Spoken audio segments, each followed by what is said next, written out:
Okay. Good evening, everybody. I welcome you all to the webinar today. We are going to talk about the mental health issues being faced by the millennials. And the topic of today's webinar is Mind Your Mind, Managing the Storm Inside, or Calming the Storm Inside Us. Now, I have my daughter who's in the college. She's a student. I have my son who is a school-going student, and I see them facing a lot of issues, like there is a lot of influence of social media in their lives, as well as there is a lot of cutthroat competition. Then there is a lot of peer pressure that they face. Now that age group is facing many issues nowadays, and let us talk to the experts today and try to delve a little more into the issues the millennials are facing and maybe find a little solution to those problems. Now, Voices for Happy Homes is our campaign to showcase and highlight an anomaly in the system. Now, the system says that only paid work would be accepted as work, whereas we believe that as much as paid work is important, so is unpaid work. And what is that unpaid work? Is that the work we do in our home. So the anomaly in the system creates such a divide that I, as a mother, if I'm cooking the food in a home, then that would not be considered as work. But if I do it for my neighbor for money, then it becomes work. So we highlight this anomaly in the system, and let's go ahead and let me introduce to the panelists today. We have Isaac Agarwal, who's the keynote speaker today, and he's the founder of the Global Suicide Prevention Squad and director with HUAS Technology. I welcome Isaac today to the webinar.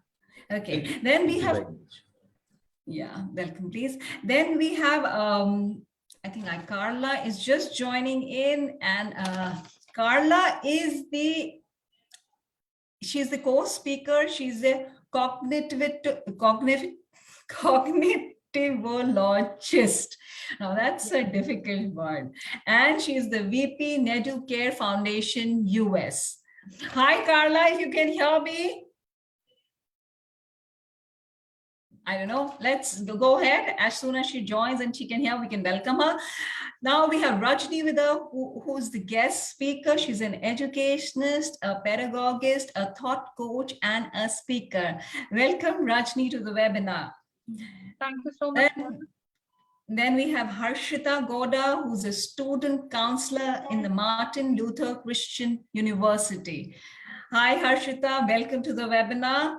Then we have S. Sri Kavya, who's a counselor, psychologist, Bangalore. Welcome, Kavya. Namita C., who's a student counselor, Bangalore. Welcome, Namita. And Mary Eliza, who's a trainee counselor with Sampurna Montfort College, Bangalore. I welcome you all to the webinar today.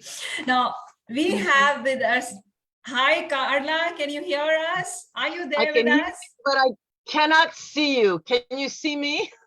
No, we cannot see you. And put on your the video if that is possible, because just try that. Maybe we can see you then. But in the meantime, let's hear from Isaac. He's a keynote speaker today, and he does a lot of in national and international webinars and trainings on suicide prevention. Over to Isaac, and a very warm welcome to him. Thank you, Isaac. Over to you. Thank you, Ms. Mona, for this wonderful opportunity. And I want to welcome all the panelists on the panel. It's an honor, it's a pleasure to be here. And as you rightly said, mental health is a beautiful issue which have to be addressed, because not many are talking about it. It has already been a stigmatic subject, and many are not talking about it. And so we started this project that we wanted to change the strategy when we want to talk about mental health. If you know, all around the world, the strategy has been come and talk, tell us what you are going through. But according to our research, we came to know that 99% people don't come forward to talk about it. So there has to be a strategy change. And in that we said, okay, what can we do? Can we educate the whole society? Can everybody know the symptoms of mental health deterioration? Because many people have said, okay, what are the reasons for suicide? According to us, and I hope everybody agrees, the main reason for suicide is that suicide is not detected on time. But right, like every other sickness, if that sickness is not detected on time, you cannot cure that sickness. Prevention is always better than cure. But in this situation, you don't even realize that, oh, you are going through something. Or even if you realize you are going through something, you think you are not going to be accepted, because that's the way, society is sometimes. Oh, no. I can give you the example of Deepika Padukone. When you read about her last month, when she was talking about her, she said she was going through that mental health. But thank God for her mother. That's what she said. That, oh, her mother was there and she pushed her to talk, because otherwise everybody was going on for her. And like so many others are there. So if one statement she made, he said, thank God for my mother. She could recognize these symptoms that I have mental health challenge. So this is where the main challenge is, the education of the society about knowing the symptoms of mental health. We have trained our kids, we have trained the society, oh, when you have a swollen leg, when blood is flowing, something is wrong, go and ask for help. But people don't even know what is happening with them. They think it's a minor issue, because according to them, they can handle it. And they just don't know. And even the attitude of the family and the friends is not there. But in this case, you need help. Somebody needs help. Because like I always give example, if A is the doctor and B is the patient, in a normal scenario, B wants to go to the doctor. You understand? But in mental health case, B does not want to go to the doctor, because he thinks that he will be labeled as a mental. I hope I'm making sense. That the moment he goes to a psychologist and a person who has mental health expertise, they think they are being mental. So they are not able to differentiate that, oh, they need help, because they want to run away from that stigma. They are in a denial mode, self-denial mode, that, oh, everything is well, it cannot happen to me, And most of the time, parents, the same thing. I educate a lot of people. I'm training officially all the Maharashtra police. We are their official trainer. I've trained Nigerian army. I've trained armies of the world. We have access to that kind of people. And once I train them, they said, thank you for coming up. Because even like I can't give you the names. With the officials, they say, we can't even come out to tell you how many people are committing suicide in the forces. They say almost 1 person is committing suicide inside the force, but they can't bring it out, because they fear that, oh, how force can have mental health problem. So according to us, the main challenge is the society has to be trained the way we were trained how to brush our teeth, how to button our shirt. Everybody has to be trained to recognize those symptoms, those signs that somebody is going through a problem. And there are several ways you can do that. So according to me, the main reason for suicide is that it is not detected on time. If it can be detected on time, people can come out of it. People can say, okay, yes, I'm going through the problem, I need the help. And even the society as a whole can accept, yes, it can happen to my child. We are also official counsel for all the Mumbai schools, through BMC, through private schools, universities. We are official counselor, and we have a workforce of almost 50,000 people. 50,000 people are working with us globally. We have a big presence in Southeast Asia. But one thing is in common, the movement, and I think my fellow psychologists will agree with me, because they're working in a school. If you call a parent and tell them your son is going through the challenge, the first statement, it can't happen to my son. I hope I'm making sense. I think they're smiling. They know what we're talking. We are in the same thing. So this is where the challenge is. And then we can say, oh, you are saying it's a pressure, but we did not say it was a pressure. So how can you say it's a pressure? No, we can't talk, because What is pressure for somebody might not be a pressure for another person. So it changes. It changes. We have a simple funda in our organization. When somebody is in a quagmire, don't ask how did you reach the quagmire, why you are in the quagmire. First, bring him out of the quagmire. So the same issue has to go with the mental health, because I always tell people, when you recognize those symptoms, the best counsel is no counsel. All they want a listening ear. Can you be there to understand what they are trying to say? Just don't give them any advice. That's what we tell them. The golden rule of counseling in mental health, if you are a layperson, no counseling. I hope I'm making sense. It's better not to judge, better not to give any comment, better not to give any advice. Just hear them out. And this is where the challenge is, that is, according to me, is the main reason for suicide. Everything else can be brought to table, can be discussed. You can have a financial challenge, you can have a challenge in marriage, you can have a challenge. But if you have somebody, because at that time you are not able to see the light out of the tunnel, and you need somebody from outside to come into your situation and give you another perspective. It's like a physical ailment. You don't know what is happening. You think it's a normal cough unless you go to a doctor and they diagnose you whatever it comes out to be.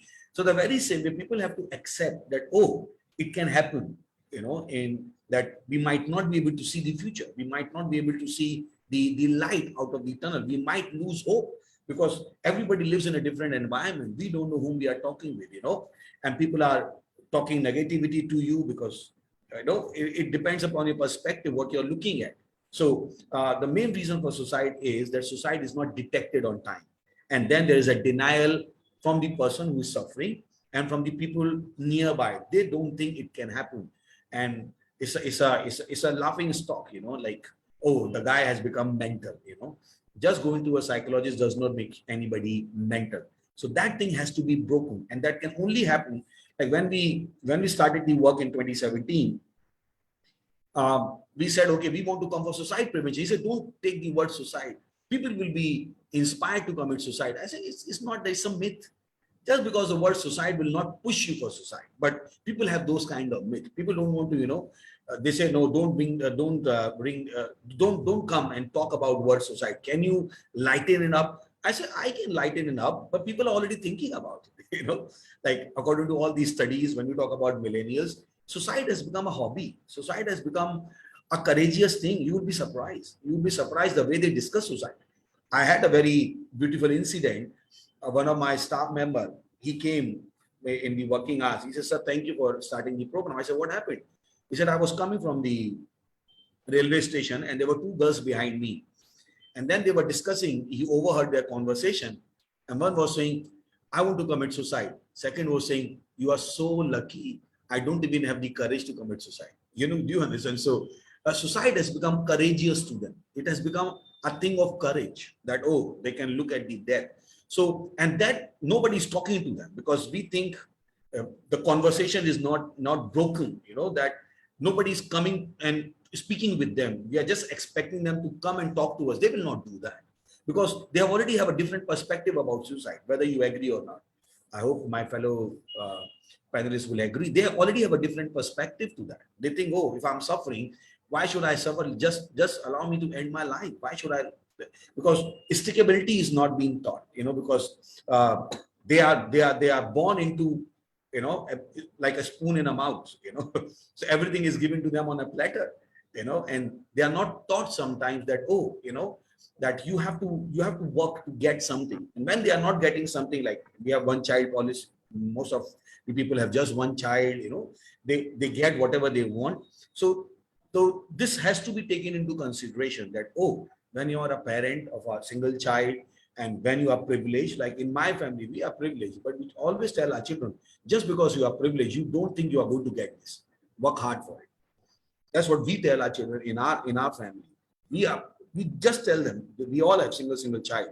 We have four brothers, all are privileged, but we tell them just because you are privileged does not mean you're going to get it. Work for it. So it's a whole intervention which is required. So we have workshop, 1 hour workshop, where we go to different group of people, to students, to teachers, to parents, to security forces, because security forces don't know how to handle the situation, especially in India or Asia or Africa because nobody cares for them. Thank God we came, and I think we would have saved more than 20,000 lives just working with police department. Our phone keeps ringing. They say, oh, this person has come. What do we do? Because everybody thinks, you don't have to handle those kind of cases. So police was swing them away. But when we came into the picture, we started providing solution. And now, thank God that we have saved so many lives, so many lives. So for me, the reason for suicide is it is not detected, and it is not being spoken about. So we have to come and tell them that these are the signs. They can self-diagnose. They can self-diagnose that, oh, they are going through some challenges, and they can know that this will be the next step and they need our help. I remember a beautiful testimony. I was training in one of these schools in Ambernath. I think it's way back in 2018. And this particular boy was in 9th standard at that time. And so I had my lecture and all of that. And in 2020, he called me out of the blue. He said, sir, I want to say thank you to you. I precisely remember the date. It was 5th December 2020. He said, I want to say thank you. I said, for what? He said, for saving my life. I said, what did I do? He said, you might not remember. You came to our college 3 years back and you told us about mental health. I had a breakup and I wanted to commit suicide. But I remember your word that there is hope in life. Just go and talk to somebody. This thought will not go away by itself. You can't handle it. You need an intervention. He said, I threw off your card, but I went to a psychologist, and thank God that psychologist also knew us because we have a panel. And then that's how he got our number and came to tell us, thank you for coming and talking with us that, oh yes, when these thoughts are coming, you need outside intervention. And thank God I was in that lecture. I could remember that particular line. So when I needed the help, I reached out for help because I never thought I needed help. So according to me, if we can detect it, we can train the society. And so we have just 1 hour workshop for every, for different category of people. That in 1 hour workshop, we talk about symptoms, we talk about intervention, we talk about participation. Good things goes on in that thing. And we are almost in 16 countries now. Training the parliaments, training the students, is going on well because everybody is accepting. Because earlier the approach was come and talk to us, but we are changing it. We are going to the grassroots level, conducting workshops, and making people absolutely aware. Thank you, Isaac. Thank you for telling us the reasons for suicide. And you very aptly said that somebody to talk to, if it is detected and they have somebody to talk to, that would, avert so many of them. And I have now Carla, and there is a lot of, like you said about Deepika Padukone, that her mother detected that she is having certain symptoms and she was there for her, and that could be avoided because she was vocal about it. And the best thing about that is that she brought forth that the mental health is the problem that should be talked about. And family has a very important contribution in the upbringing. Parenting is very important. And here we have Carla today with us. And as I mentioned about her, she is the cognitologist as well as VP Native Care Foundation. Carla, I was introducing you a little time ago that you had not logged in, so I just introduced you again. Let me ask you this question. How much is the influence of home environment on mental health? Okay, in one simple answer, it's 100%. And thank you for welcoming me to the show. And I'm glad I finally got connected. That's great. I better talk fast in case this connection goes away. Again, I'm going to say, if you gave me only 10 seconds to speak, I would say family influence is 100% significant and effective. And I want to say up front that the most important job in the world is that of a parent, and it can hardly be stressed enough. Conquering this issue really means that parents too need to be on the introductory page, at least, of understanding what brain development is, because parenting is actually brain development. And without a fundamental, rigorous understanding of brain development, it's hard for us to create a new shift in what child development actually is and what the definition of that is. In fact, actually, even though we want to honor parents, it should really be called childing, because raising children is about childing. It's about raising children and developing their brains. So, but I think the fact that we have the term parenting on it has given it too much of a sense that it's about how parents feel in the process. I'm hardly saying at all that parents' feelings are to be disregarded, but the main focus here is about children's emotional intelligence development, which is how the human brain develops. But I think what I want to bring light to, you know, at different times along the course of me always developing cognitivology, one of the prevailing themes that I'm going through right now is to get people to understand that we need to conquer this issue of mental and emotional health. And mental and emotional health is a brain development issue. And we have for 50 or 40 or 50,000 years, all over the world, in every culture, what we need to understand is, regardless of whatever happens, regardless of what goes wrong, parents always want what is best for their children. The question is, are parents being given the best information possible? And what is the best information possible? The best information possible is how the human brain actually develops. And 90% of it develops in the first 5 years. So if we stay vigilant to what standards actually are. I know people have their own parenting styles, but the standard model is created by the brain itself, okay? And the brain itself is a microcosmic entity, both visible and invisible, which means that it needs to be subjected also to the same rules and universal laws that operate all functionalities in the universe, whether visible or invisible. And 60 to 70% of our abilities are in the invisible sector of energy, matter, multi-dimensional senses. So the fact that we have so many mental and emotional illnesses that could be classified as being more invisible, we might find little bits and pieces in the brain, you know, a smaller amygdala, or, you know, perhaps a smaller hippocampus, of course, because the brain and the mind and the heart are inextricably linked. There's an energy field and an electromagnetic field that operate them. So there's going to be an effect one way or the other, just like the principles of E equals MC squared, which is the standard model for how I write about brain development. Energy and matter are interchangeable. So mind and brain are interchangeable. They have to be on the same page.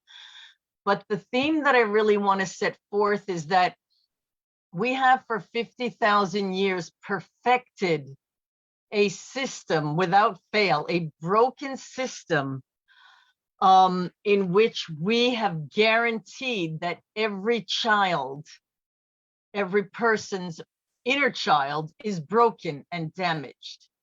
And we have all these intervention programs and healing programs, which we absolutely need because we're all broken. But we need to have in place, while we're doing reintegration and healing and all of this, we need to start implementing a program for every new generation where we have a system that ensures the unbroken development of every child. So we need to understand 4 main processes of intelligence. The first one is the spiritual quotient of intelligence. The next one is the emotional quotient of intelligence. The next one is the intellectual quotient of intelligence. And the next one is the volitional or willful quotient of intelligence. Now, you know that my soapbox has been predominantly on getting people to understand the 3 to 5 year old stage of brain development. This is the stage that is most neglected by neuroscience, least explored, least discovered, least researched, least studied. And in order to create real integration, rather than just have all these wonderful and ever more sophisticated programs on reintegration, we need to really put an emphasis on integration. The proper integration and intuitive cognitive interconnectivity between those quotients of intelligence happens and can only happen during the 3 to 5 year old stage of brain development. Now, why is that? Because, you know, if we consider one of the goals, I think India is in line to be the world leader for, to unite science and spirituality. We need to unite science and spirituality when they are most similar to one another.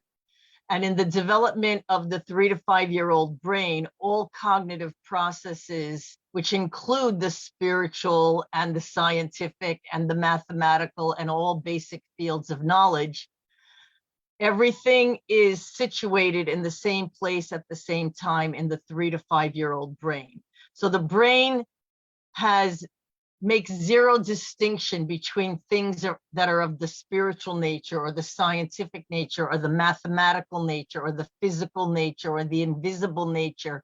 And so it literally compels everything or receives everything to be as identical as possible during this stage when everything is still acquired intuitively. And Absolutely.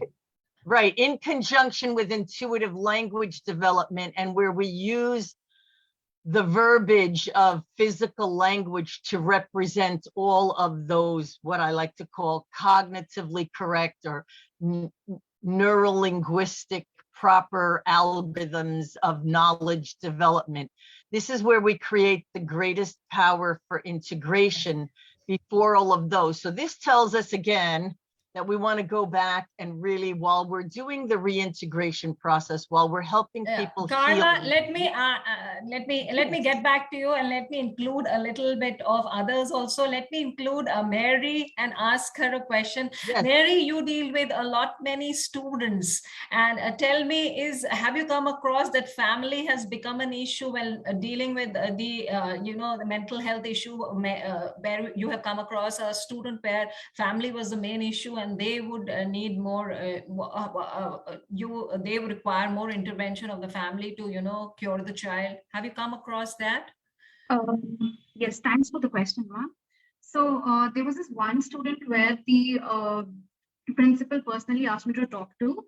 So I think that when introducing the mental program, it's necessary to involve teachers and the parents as well. So what basically happens is that the teachers at certain times, they expect us to break the confidentiality and want to know what the child is going through, the student is going through.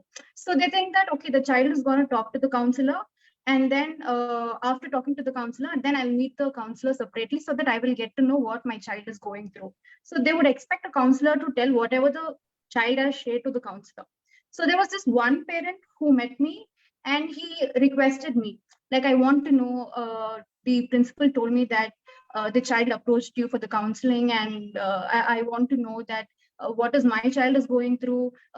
Does she have any problem? Should I be taking her to the hospital? Should I don't want anybody else to know it. So they consider it as like a big severe thing and nobody should be going through. And at that point of time, I felt that the awareness should be brought to parents and teachers as well.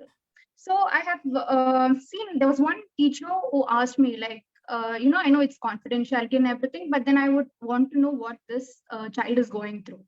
I would not be going and asking the child, but I would want to know so that I also can help. So whereas the student expects me not to share it to anybody. So the first basic skill itself is like we have to maintain the confidentiality, building the rapport. So breaking the confidentiality will also somewhere, breaking the trust of the client or the individual of the student as well.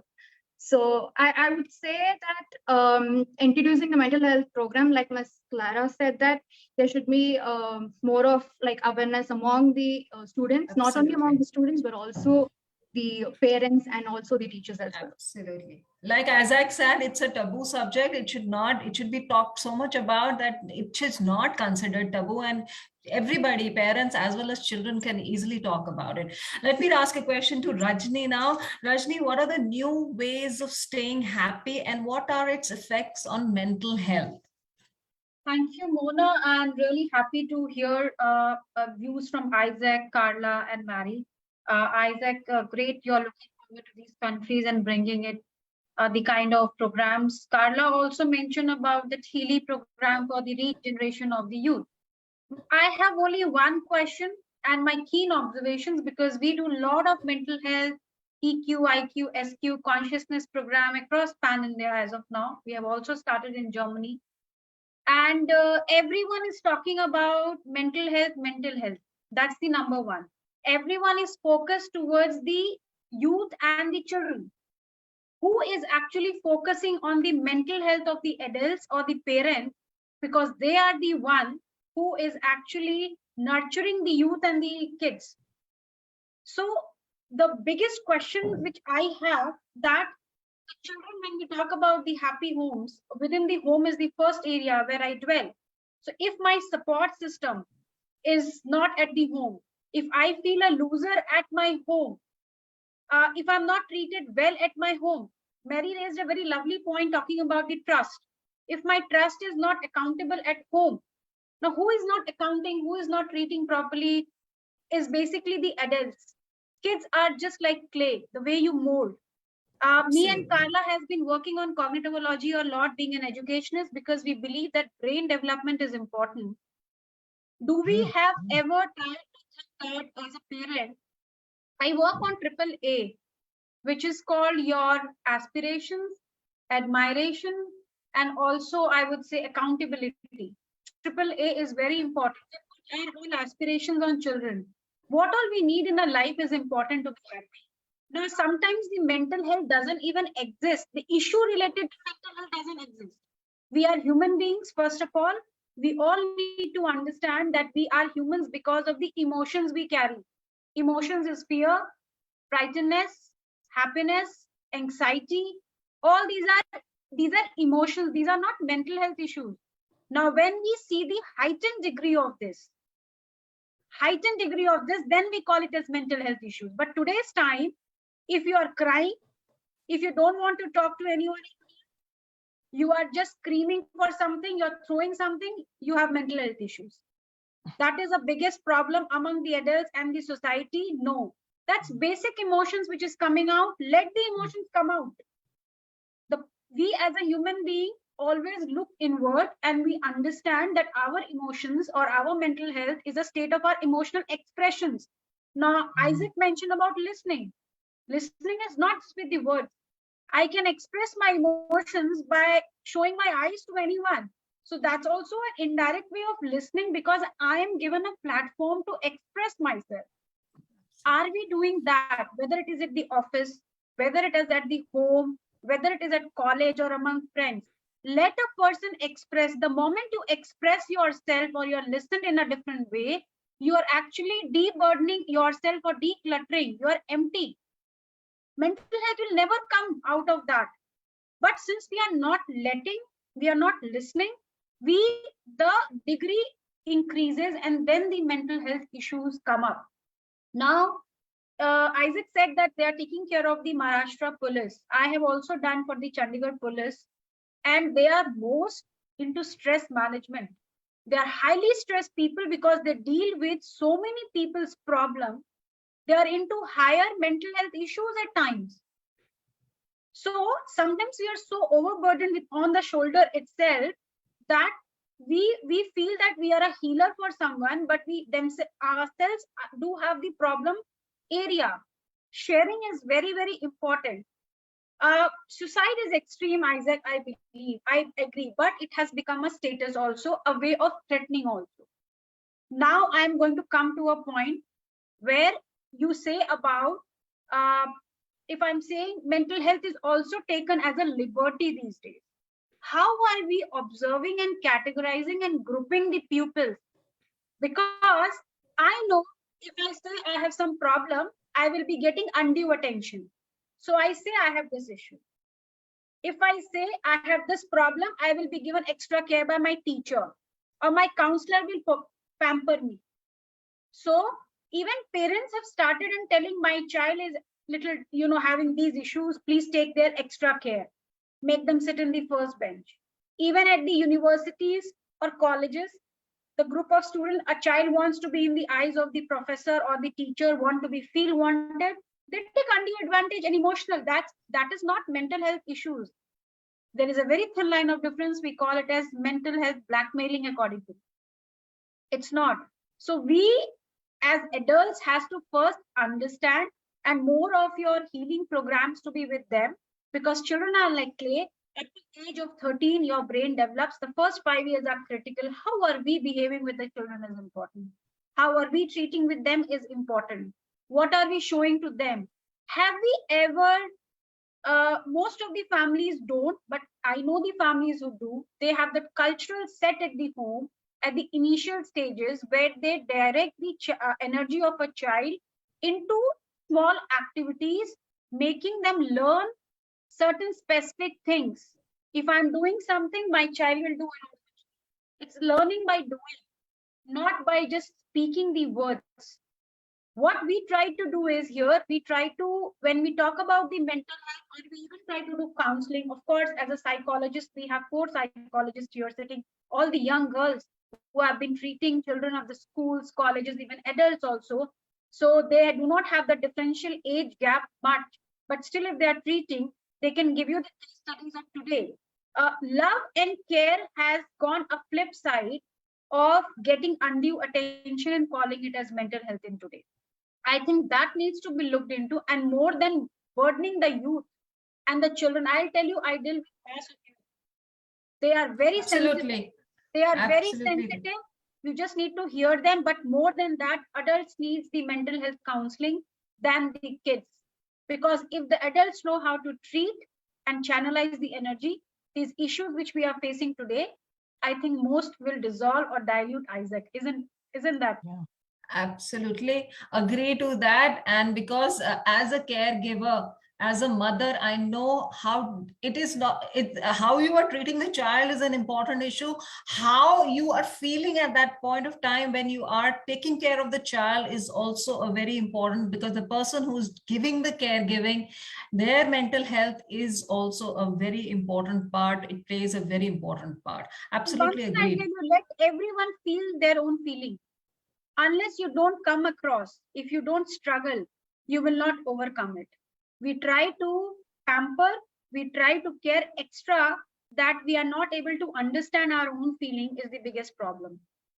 Absolutely. That is also there, because yes, that issue that you are not letting the person to struggle, and that struggle is what creates the strength in the inner strength in us. Okay, let me go on and ask Harshita a question. Harshita, how do you know that your mental health is disturbed, and what are those symptoms? Yes, thank you for the question.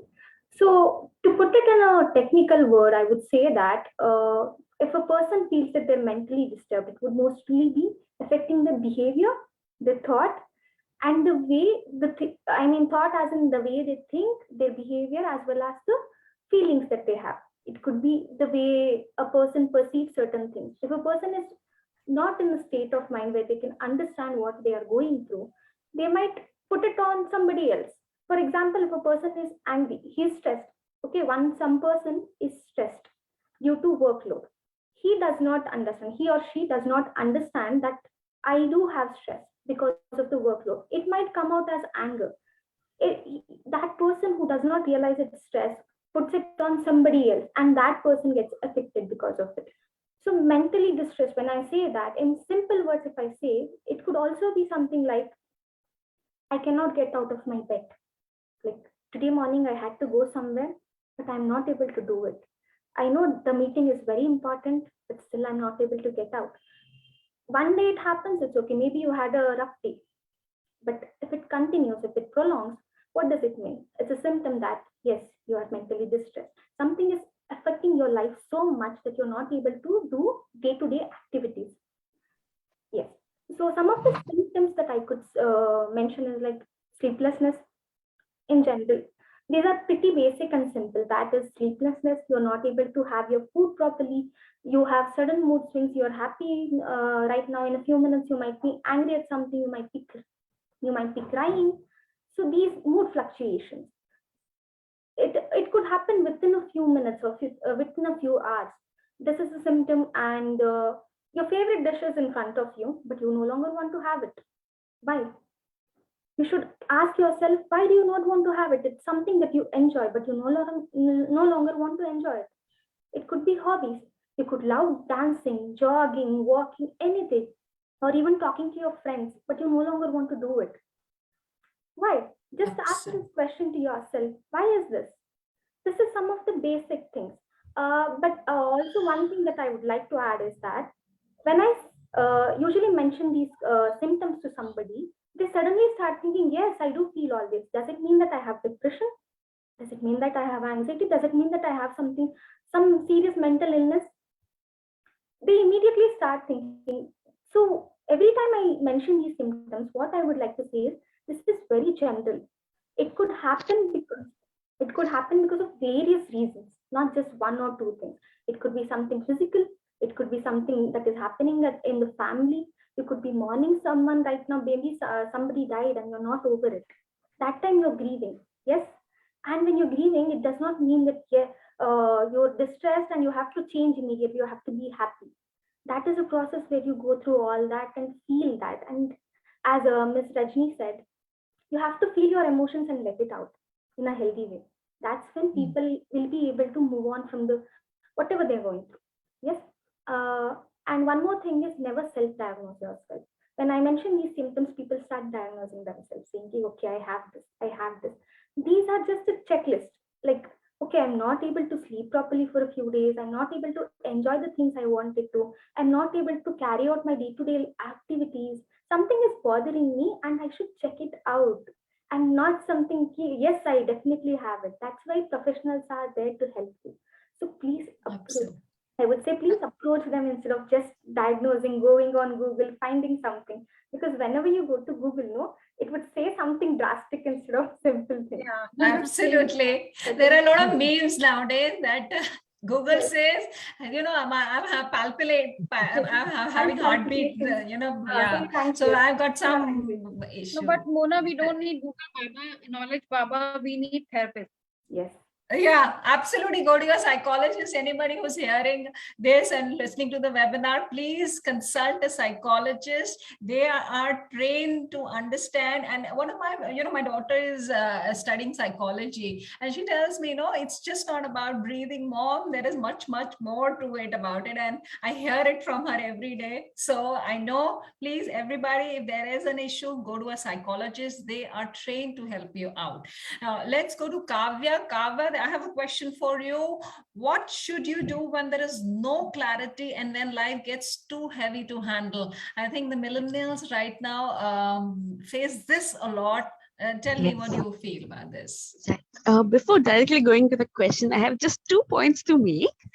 This is with regard to what Ms. Rajni ma'am has said.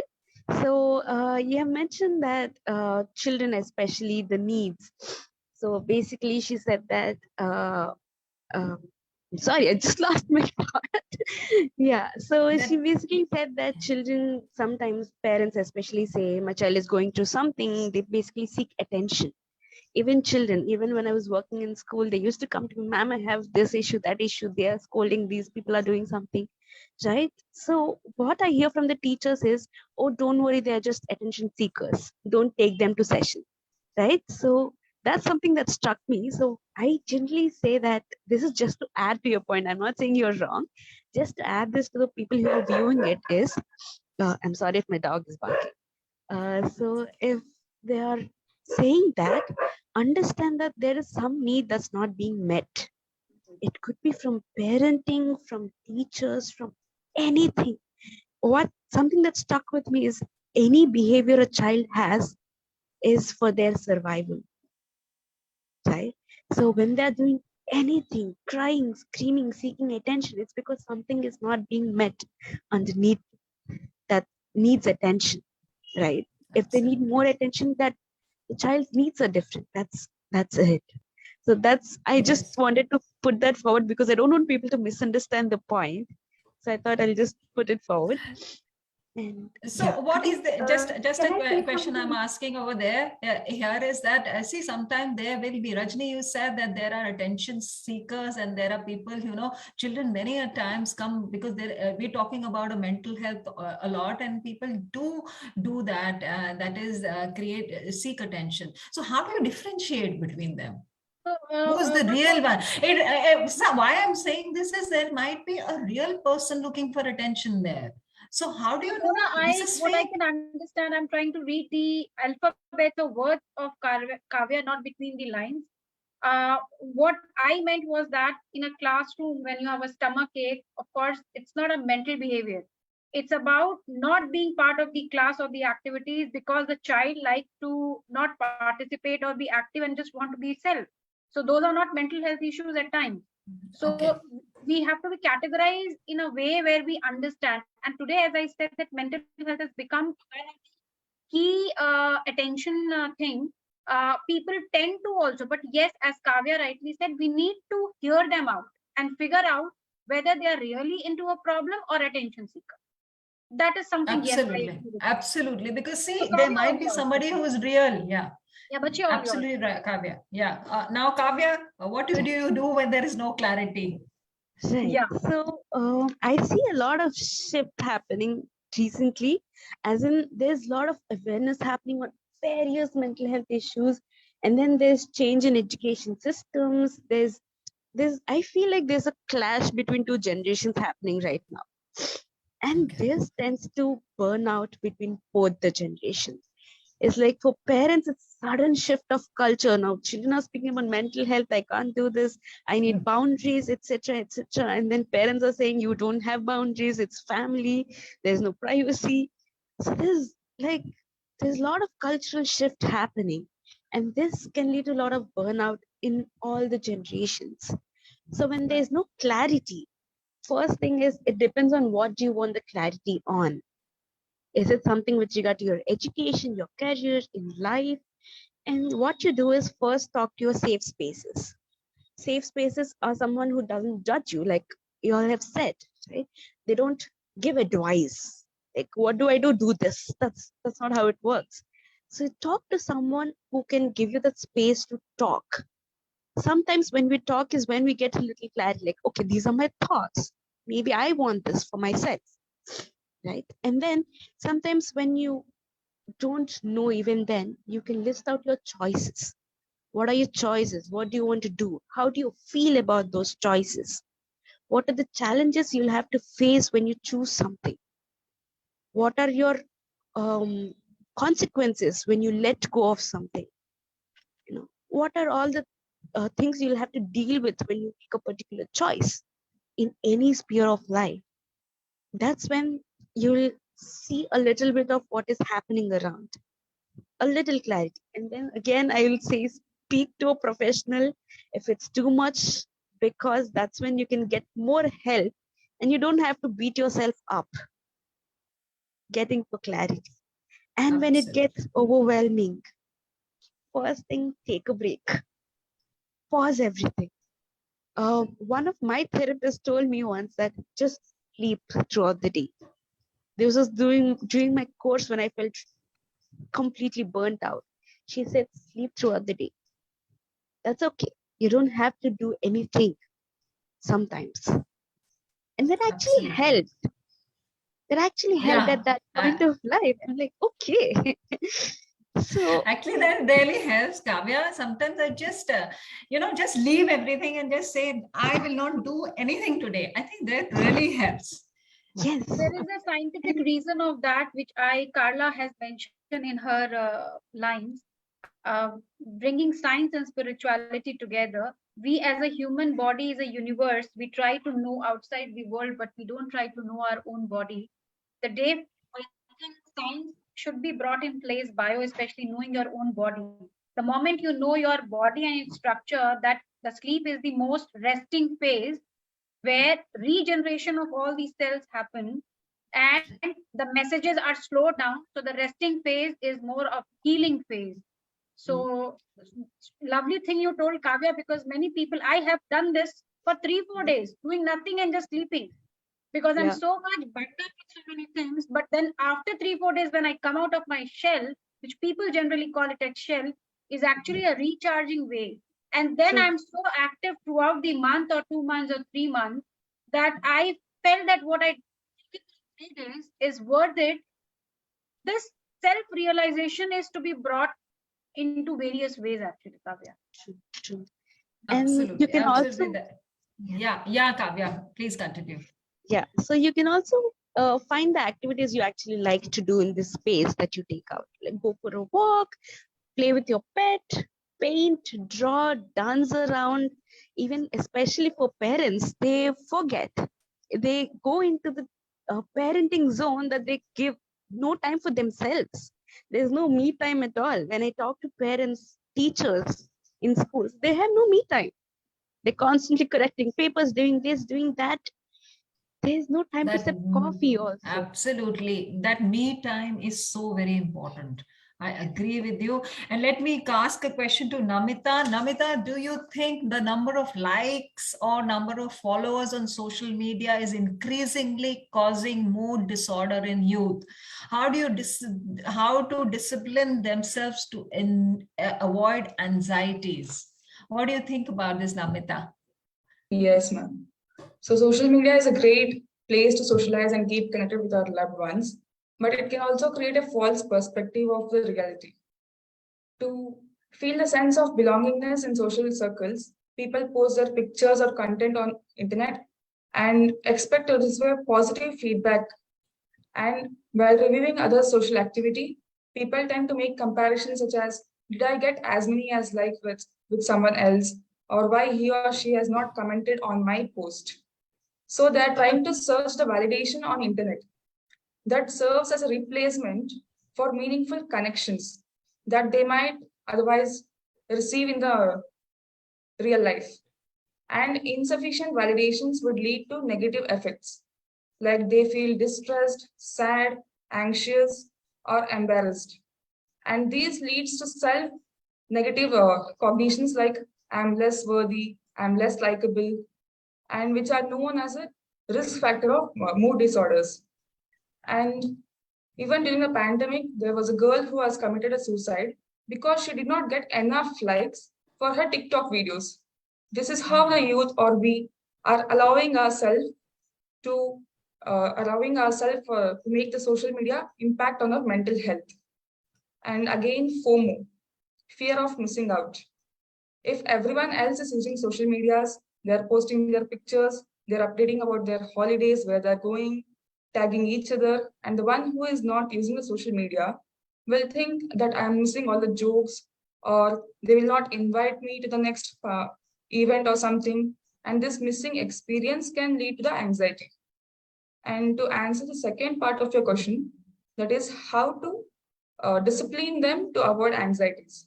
So first one is social media detox. This is highly recommended. So seek out for the real life connections instead of allowing the social media to become the substitution of social bonding or connections. We have to try to make the healthier ways to feel connected with the people. So as Kavya mentioned, we can go for a walk with our loved ones. Instead of checking their social status or just texting them, we can just go for a walk. Face-to-face communication is important for a relationship to grow and last. So although you may feel social media is helping us to keep connected, but structure of a healthier way is to spend quality time. And again, instead of seeking fulfillment and sense of accomplishment based on the likes or how many number of followers we are getting, instead of we can explore the hobbies or interest that brings you joy or in the present moment. And the second one is limiting the time spent online. So when we are limiting the time online activities, we can open up time for many other things. We can explore our hobbies or in-person socializing, which can create a break from the stress. And taking a step back from that routine can give you the time to relax and break this toxic cycle. So just a break from social media makes us relax. We can do other works like painting or just talking to your family members at home instead of being on our phone. And still it's possible to enjoy the positive side of social media with honest self-reflection and the responsible management. Yes. Absolutely. Absolutely, Namita. Yes, Very ma'am. well said that social media is an addiction, which I think each one of us is facing. I face it every day. I think, bus, I will not do it more than this. Then I, reflect on it and then I get back to it. And that keeps happening. I see my daughter doing it and then I try to be more strict with myself. And let me go to the next question Mona, for just Mary. adding to it, Yeah, please. I read a quote today in evening, which Yeah. says that support your friend just like you support a celebrity that doesn't know you exist. So we have to also understand social media that we, in the charm or the glamour, we don't support the lives which are close to us rather than which are more of a show off. Absolutely. Just click In me. fact, sorry, Rajni, No, go ahead. Yeah, that's it. Yeah, Isaac, social media has become such an issue. I think I'm asking you this question. Do you think a lot of suicides are linked to social media now? Again, as they already mentioned, the likes and dislikes, the way we feel accepted among a group has changed. So obviously, when you are not feeling accepted on social media, you're being trolled. And again, like you don't know the fallacy of it. You don't know that how stupid they are, that you are not building your reputation on somebody's comment for your life. The person who does not even know you, does he has the right to talk about you? So again, this comes back to yes, social media can do that, but again, if the proper training is given to the child that, oh, when you're going to the social media, know the purpose for which you are going to the social media. So that has to be taught. A parent has to communicate that, oh, this is what you are going, this is the purpose of going to the social media. Don't expect so much from the social media. So if that education is given, again, everything when we're talking about children is about education, is about information. Man is a product of information. We act based on the information we have. And if the information from everybody is that you are as popular as number of likes, it can be have a trolling impact on them. So they have to be educated. They have to be educated that, oh, likes and dislikes don't matter. What matters is who you are. There are two things I always tell children. One is reputation, one is character. A reputation is what people think you are. Character is what you know who you are. So don't build your life based on reputation. Build your life based on character. I hope I said it rightly. So once you tell them that character and Awesome, Isaac, and this is the base of my life. That's very important because world will know you one day. You have to just keep on moving steps by step. The lovely thing you have told to the millennials, actually. Yeah, so Absolutely. don't base your life on reputation, because lots of time is reputation. I say I don't care for the reputation, because reputation can be right, reputation can be wrong, depending upon the way you perceive me. There are, PR for the social media, for celebrities, we all know that. They are an image consultant. They can give you a lifestyle, and that image can be changed on social media, but that does not change you. So in spite of, living your life based on reputation, live your life based on the character, build on your character, not on the reputation, because 100 minds, 100 voices, 100 mouth, 100 thoughts. So you can't know, you can't base your life based on somebody's comment. So these things are taught to celebrities, because they are being trolled. But we have to tell them that since you're going to the social space, people are going to talk about you. So how you are going to disconnect from it? So we have to tell them that don't build your life on reputation, build your life based on character. Just believe who you are, and rest will be taken care of. Absolutely, Isaac. That is wonderful. What the key that you said. I think all the millennials who are listening to this, they should follow this. Build your character. Do not base your life just on reputation. That can be very deceiving. Now I have a question for Mary. Mary, educators are often the first to notice mental health problems. What are the key behavior changes to notice in a student behavior? So when it comes to come to the educational setting, so we have teacher, we have principal.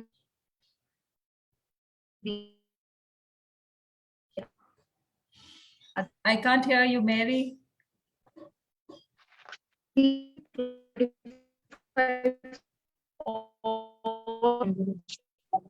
Mary, your connection, there is something wrong with Sorry, your can you hear connection. me now?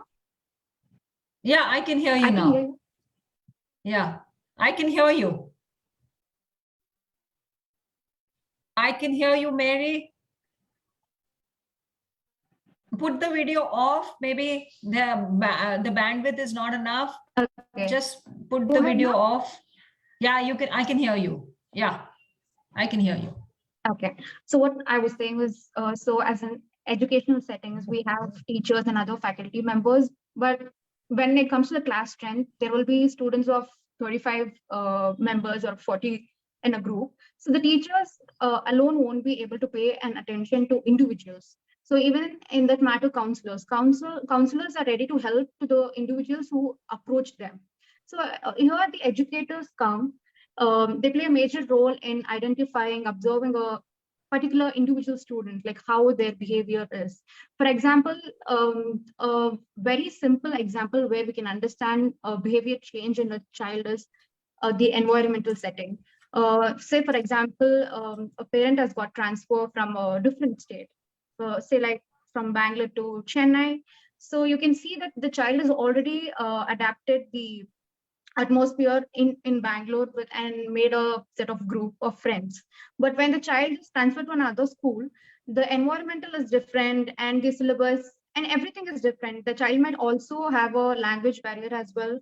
So adapting to the environment and then performing well in the academic wise itself will become a very tough task for a child or an individual. And the child will start facing self-esteem issues as well, comparative issues, and also feeling isolated. So these symptoms which an educator will note down and observe, and that's where the educator will play a role in educating the teacher as well as the parents. So bringing the effective measures would be by providing the programs to teachers and the parents as well, and also collaborating with the class teachers and knowing the individual students and how their academic performance is and how their classroom behavior is, how they are outside the classroom, consulting the principal, teachers all together, collaboration will help to know the individual better. Absolutely, absolutely, Mary. Thank you so much. Now I have Carla. Carla, let me ask you, how would you know that a child is facing mental health issues? What are the symptoms, behavioral changes that would a child would exhibit that you know that they? What do you say to that?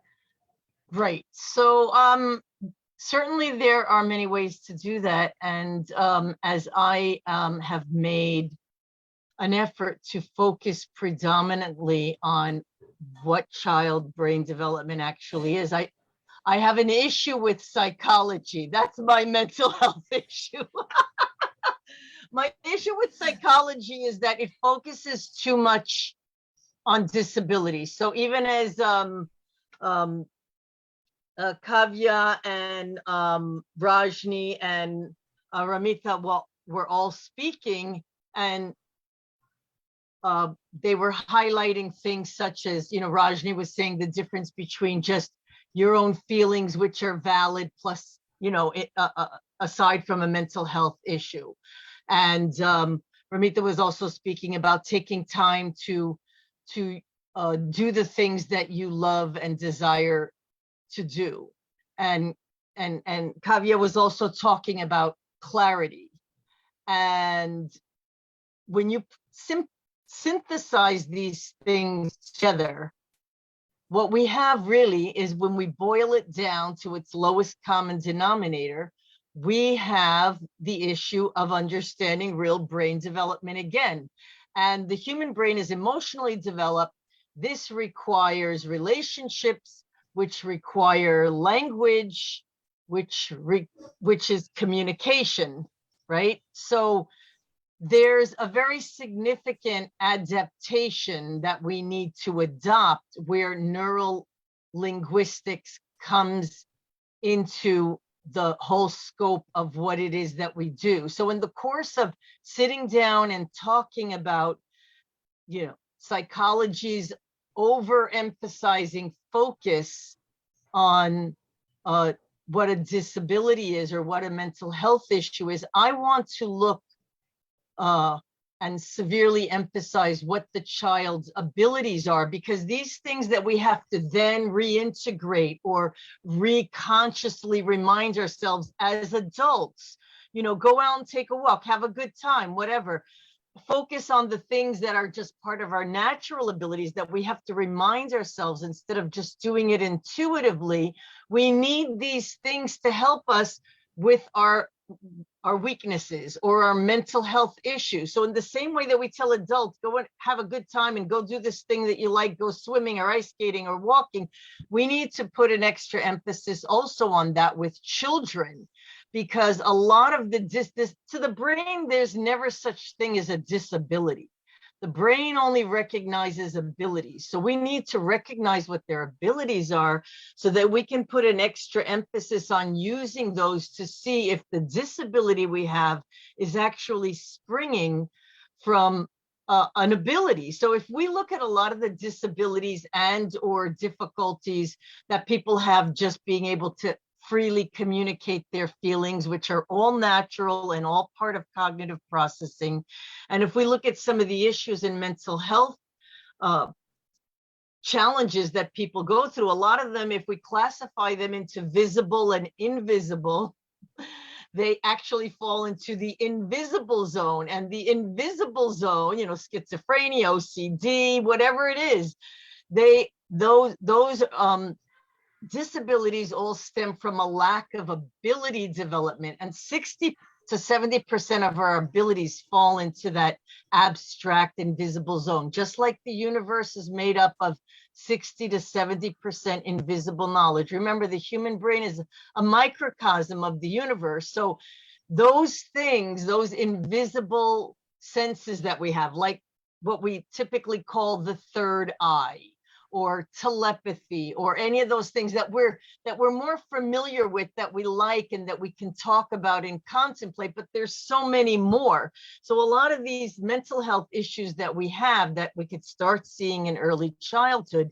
they're rooted in an ability, a huge chunk of abilities that goes completely unfostered and unmet. So my first question to teachers and parents and psychologists and anybody is like, okay, give me a list of this child's abilities first, and then I will speak to you about any disorders that are cropping up or creeping up into the mix here. And so before I even go into that, you want to sit down and talk to me just about one disability or one disorder that seems to dominate. Well, let's take care of where the ability that is stemming from, because then that can overshadow the disability. That's never to say that we should ignore it if there's still symptoms of it there.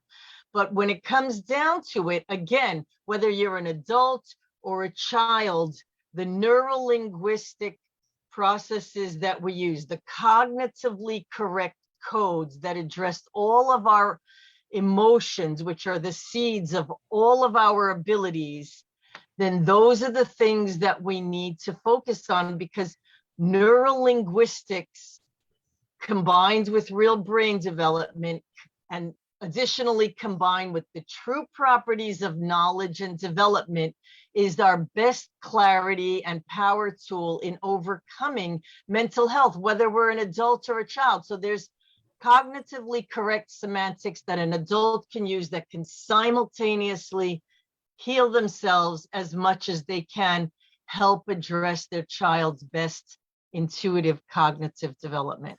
Beautiful. Can I add something? Okay. I think whatever she said is so beautiful.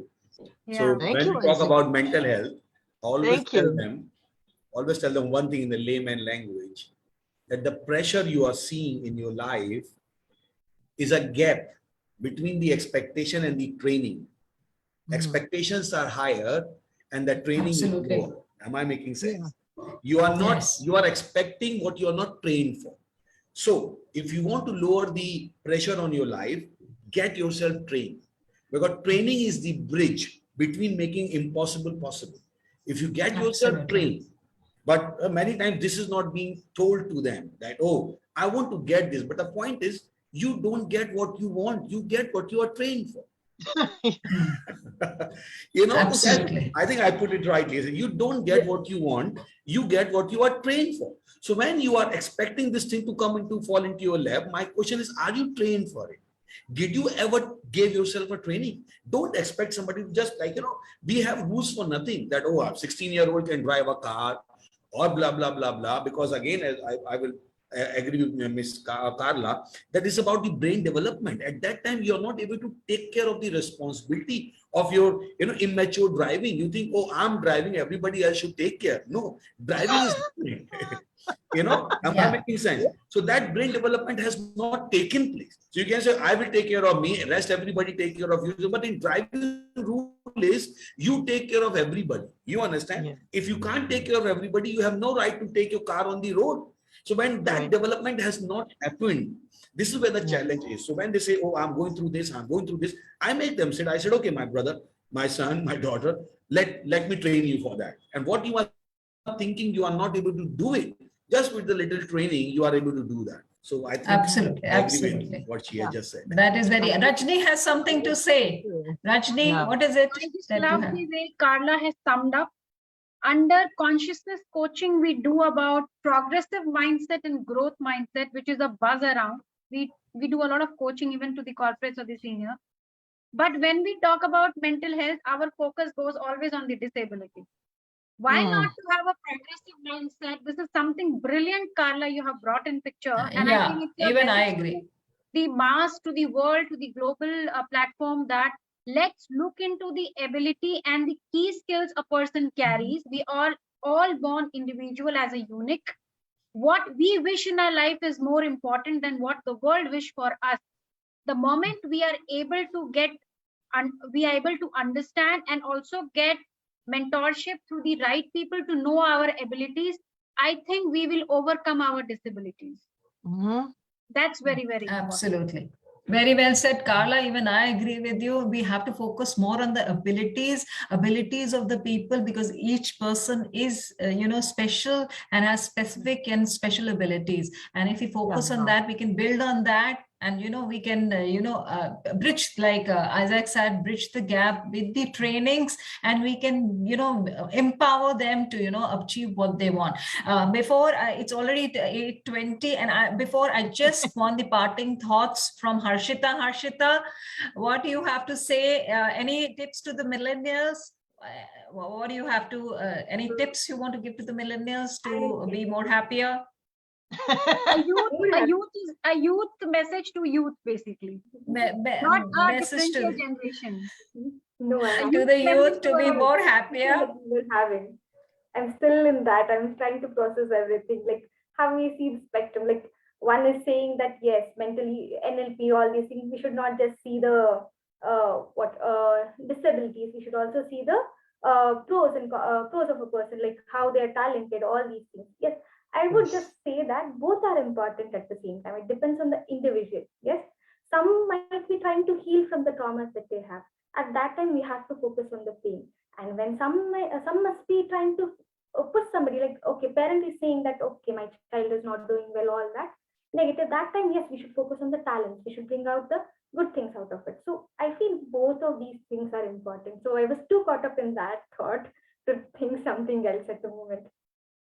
Okay, Harshita, that's okay. Namita, any tips for being happy to the youngsters? What do you have to say?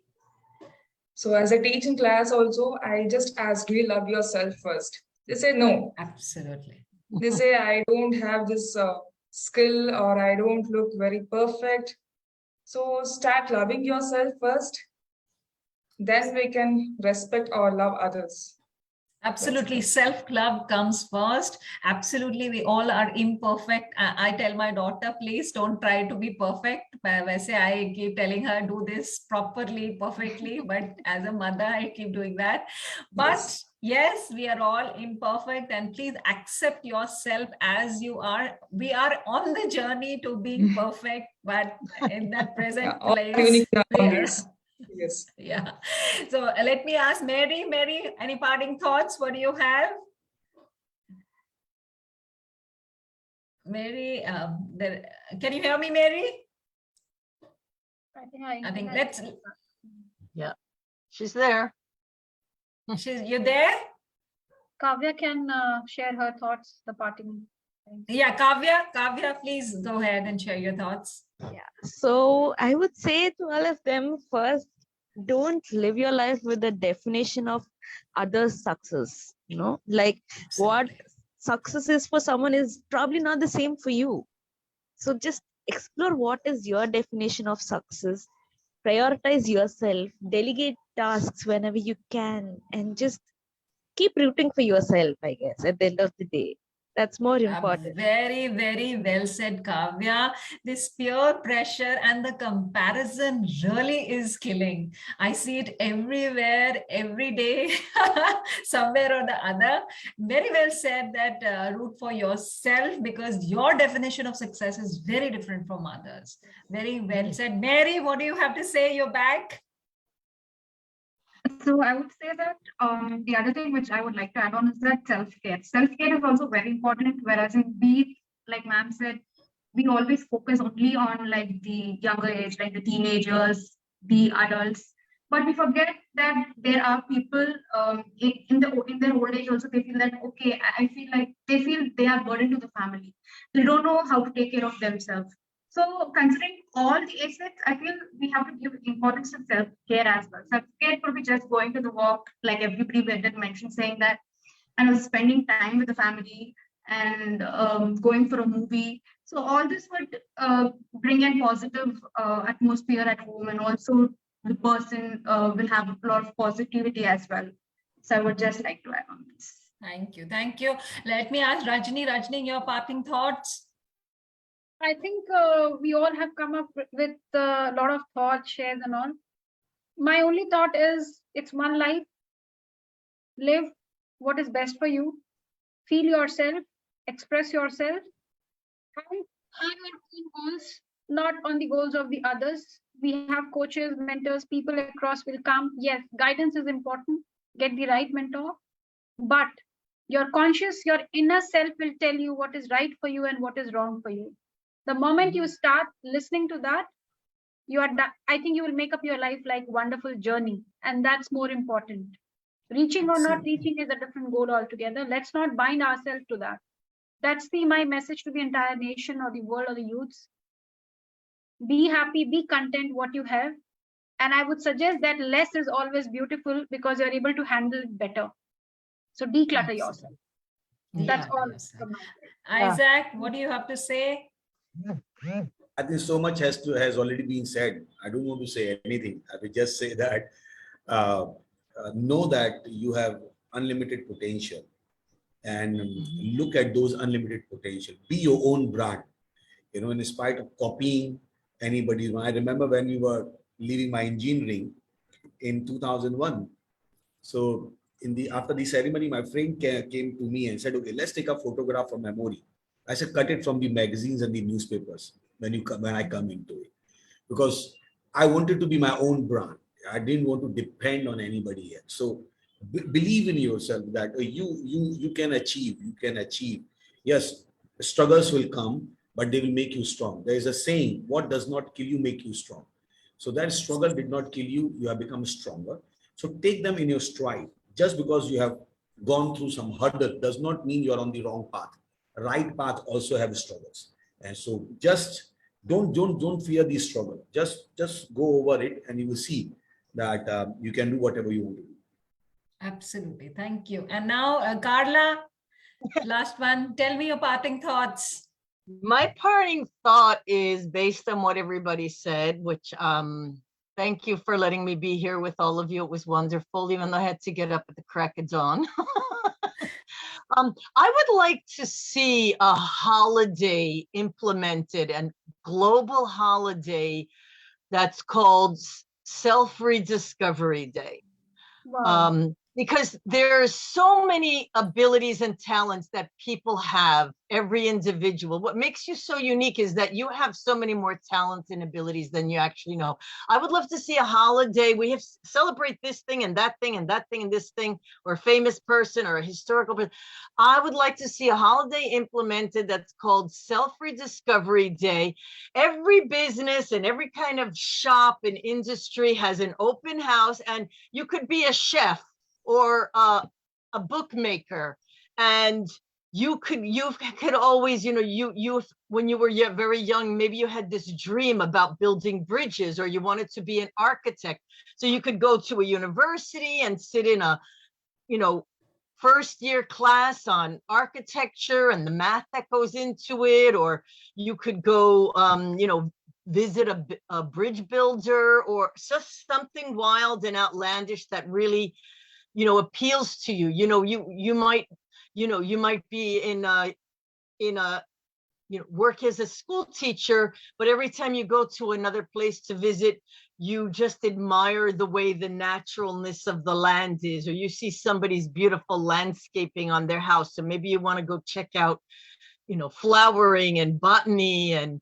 whatever it is. I would, for myself, for instance, I've always been interested in botany and herbology, but growing up in the cement jungle, New York City, the ghettos of New York City, all I looked at was cement, cement. Well, sometimes we got to go to the country, but that's my closing thought, a holiday that's called Human Self-Rediscovery Day. That's what I'd like. Wow. So, Karna, A holiday which is, Mona, yeah. it's like take a break before you break. Yeah. Exactly. That's a good one, It's Rajni. just a I like that one, rejuvenating Rajni. day. Self day, that one day for yourself. Do what That's you a good want to motto. do. Yeah, Live but everybody your can life. interact. There's so many interactions that people will just openly have with other people because they feel that they're going through this self-rediscovery. I feel like people will just talk to anybody, and it would be a Absolutely, wonderful Carla. thing. Absolutely. That would be a great thing that happens, a world, self-discovery day. And now we come to the end. It's already 8:30. We have overshot the time and we had a great discussion. Thank you so much, all of you. We have a group called Voices for Happy Homes on Facebook. Please join the group. We are on a mission. We are on a mission of highlighting anomaly in the system, and we talk about it because it's very much related to our home, and home is the center of our living. And please join our group and be a part of our like-minded people. And thank you so much for being here. I really enjoyed it. Thank you, Harshita, Karna, Isaac, Rajni, Mary, Kavya, and Namita. Thank you so much, and good night. Bye. Thank you. Bye. Bye. Bye. Thank you. Thank you, everyone. Thank you.